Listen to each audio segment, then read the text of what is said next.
kami dengan cara mensubscribe, klik tanda loncengnya, agar setiap video yang baru diupload diberitahukan kepada saudara-saudari sekalian. Like, comment, dan share, agar channel ini bisa terus berkembang di dalam kemuliaan Tuhan. Haleluya, puji Tuhan. Shalom, Tuhan memberkati.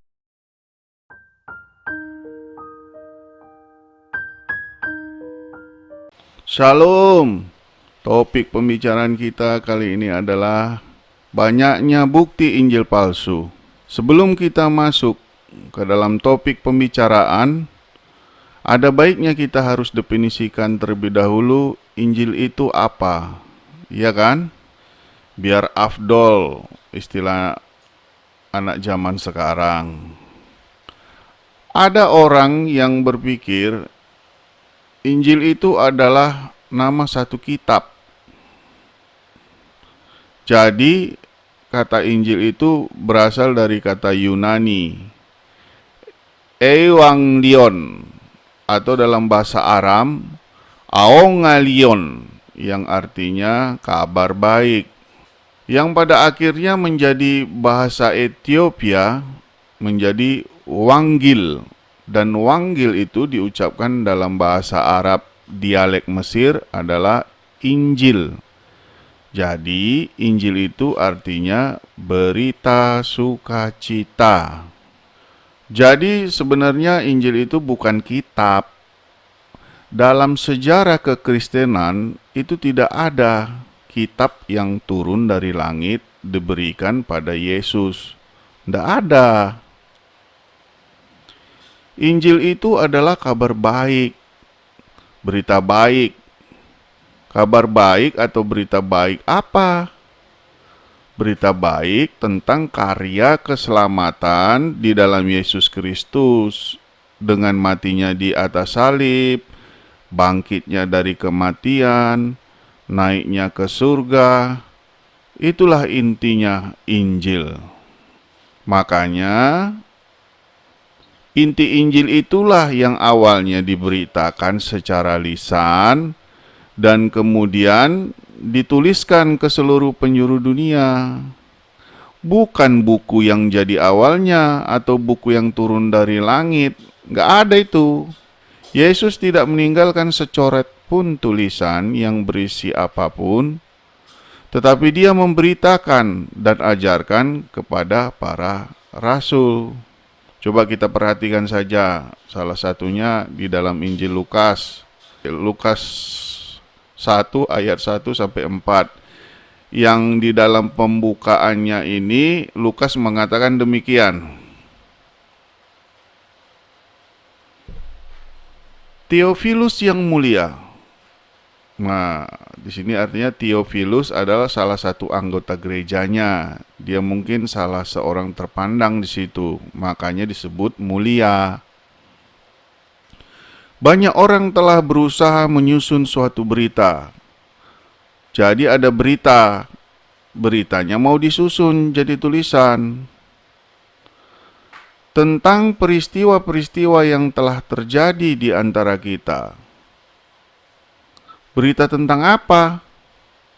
Tentang peristiwa-peristiwa yang telah terjadi di antara kita. Berarti berita itu adalah peristiwa-peristiwa dahulu yang sudah terjadi, baru kemudian hendak dituliskan. Bukannya tulisan yang disusun supaya peristiwa-peristiwa itu akan terjadi kemudian. Ayat 2, seperti yang disampaikan kepada kita oleh mereka. Berarti mereka di sini adalah orang yang mendengar berita itu juga secara lisan. Teks selanjutnya, yang dari semula adalah saksi mata dan pelayan firman. Siapa ini saksi mata dan pelayan firman? Ya, mereka itulah para rasul atau murid-murid Yesus yang mendengar secara langsung dari Yesus sendiri.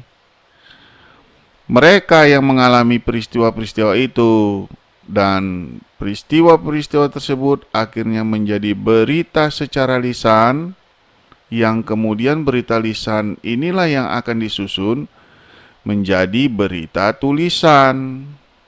Ayat yang ketiga, karena itu setelah aku menyelidiki segala peristiwa itu, nah di sini jadi peristiwanya itu diselidiki terlebih dahulu sebelum disusun untuk ditulis.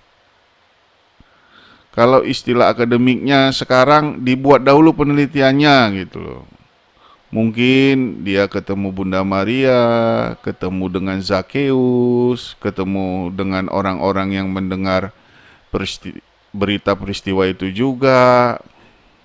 Teks selanjutnya, dengan seksama dari asal mulanya, aku mengambil keputusan untuk membukukannya dengan teratur bagimu. Jadi, peristiwa ada dahulu, dan dari peristiwa menjadi berita lisan, kemudian dari berita lisan menjadi berita tulisan. Jadi, Injil itu awalnya bukan tulisan, bukan juga kitab.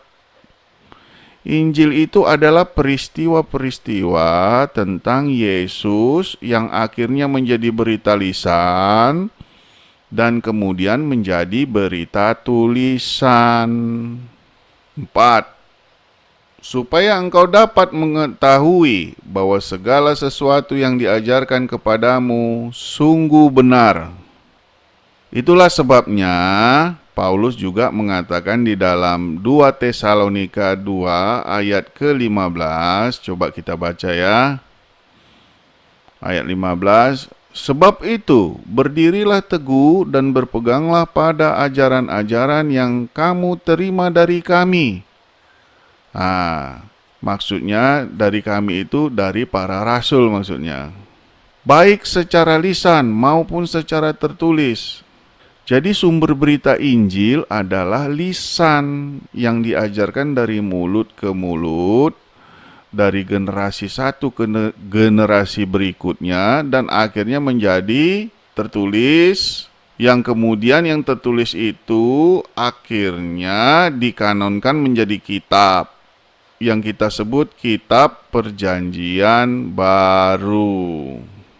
Jadi jelas sekarang ya bahwa Injil itu awalnya bukan turun dari langit, tetapi Yesusnya lah yang turun dari langit alias dari surga, bukan kitabnya. Mari kita lihat juga di dalam kitab Yohanes 6 ayat ke-38, coba kita baca. Sebab aku telah turun dari sorga. Di sini diperjelas lagi bahwa bukan kitab yang turun dari sorga, melainkan Yesus. Dan di dalam pemikiran Kristen, dalam bacaan keseluruhan kitab, tidak ada kitab yang turun dari sorga, namun Tuhanlah yang turun dari sorga di dalam pribadi Yesus yang menjelma menjadi manusia, yang mengalami penyalipan, mati dikuburkan, dan bangkit dari antara orang-orang mati, dan kemudian naik ke dalam kerajaan sorga. Peristiwa inilah yang akhirnya menjadi inti dari berita Injil itu. Jadi, karena Injil itu awalnya didahului dengan berita lisan, dan baru kemudian sebagiannya dituliskan berdasarkan bukti-bukti awal dari sejarah gereja, dan Injil yang keempat yang kita kenal sekarang ini sudah ada sejak awal dan diakui. Nah, dari mana kita tahu? Dari tulisannya Irenaeus. Siapakah Irenaeus ini? Nah, untuk lebih lanjutnya akan kita bahas di dalam video berikutnya ya. Haleluya, puji Tuhan, Tuhan memberkati. Amin.